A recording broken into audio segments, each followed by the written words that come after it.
Hey everyone! If you've ever been curious about how 3D printing works, specifically FDM or fused deposition modeling, you're in the right place. Let's dive in and unravel the layers of this fascinating tech. FDM 3D printing starts with a digital design. This is your blueprint, created on a computer using a 3D modeling software. Once the design is set, it's sliced into layers by another software. Think of it like slicing a loaf of bread. Each slice represents a cross-section of the object you want to print. Now, let's talk about the printer itself. At the heart of an FDM printer, there's the print head, or what we call the extruder. This is where the plastic filament, usually a type of plastic like ABS or PLA, is fed.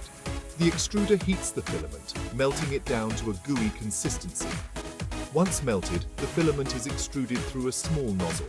It's laid down layer by layer onto the build platform, where each layer hardens quickly after being extruded.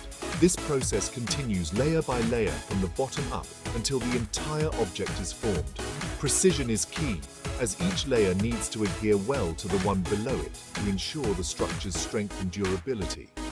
One of the coolest aspects of FDM 3D printing is the ability to create complex shapes and internal geometries that would be difficult or impossible to achieve with traditional manufacturing methods.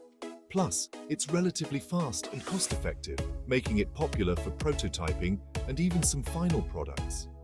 But like any technology, FDM has its drawbacks. The surface finish might not be as smooth as what other 3D printing technologies like SLA or SLS can achieve. Also, the strength of the printed objects might vary depending on the orientation of the layers and the type of material used. So that's a quick run-through of how FDM 3D printing works. From a digital design to a physical object, it's a process that merges creativity with technology, opening up endless possibilities. Whether you're a hobbyist or a professional, FDM 3D printing can be a game